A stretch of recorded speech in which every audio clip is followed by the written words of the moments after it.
करिअरचं tension, चला बाबाकडं. नोकरी लागत नाही, चला बाबाकडं. बिझनेसमध्ये ग्रोथ होत नाही, चला बाबाकडं. लग्न होत नाही, चला बाबाकडं. पोरग होत नाही, चला बाबाकडं. एका बाबाचे कान संपत नाही तोवर दुसऱ्याचे कान बाहेर येत आहे. या बाबा लोकांनी पार डोक्याची आणि महाराष्ट्राची वाट लावली. या कॅप्टन खरंचचे प्रकरण मिटायचे थांबना, तो संगमनेरमध्ये लोकांना एड्यात काढणारा अजून एक बाबा सापडलाय. संगमनेरच्या वडगाव पानमध्ये एक बाबा राजेंद्र गडगे महाराज म्हणून आहे. तो दत्तधाम सरकार नावाने गादी चालवायचा आणि त्याची खासियत म्हणजे तो कॅन्सर असो किंवा कितीही भयंकर आजार, एका मंत्राने लोकांचा तो आजार बरा करायचा. एवढंच काय, होम हवन करायसाठी 21,000 51,000 असे पावत्या पण घ्यायचा. कॅन्सरची गाठ पुढे सांगितली कशात, तिथे गाठ आहे ना, थोडं सरळ उभा राहा. हा हा, बस बस बस.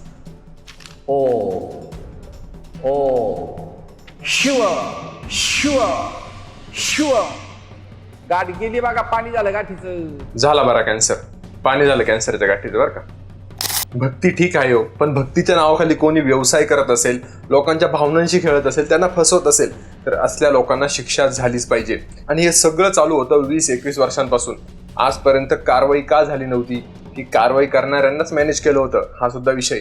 आजकाल लय अवघड झालंय. या बाबा लोकांची दुकानं का चालताय माहितीये? कारण आपल्यामध्ये तयार केली गेलेली भीती. या भीतीमुळेच आपण श्रद्धा सोडून अंधश्रद्धेची कास धरतो. करिअरचं टेन्शन, चला बाबाकडं. नोकरी लागत नाही, चला बाबाकडं.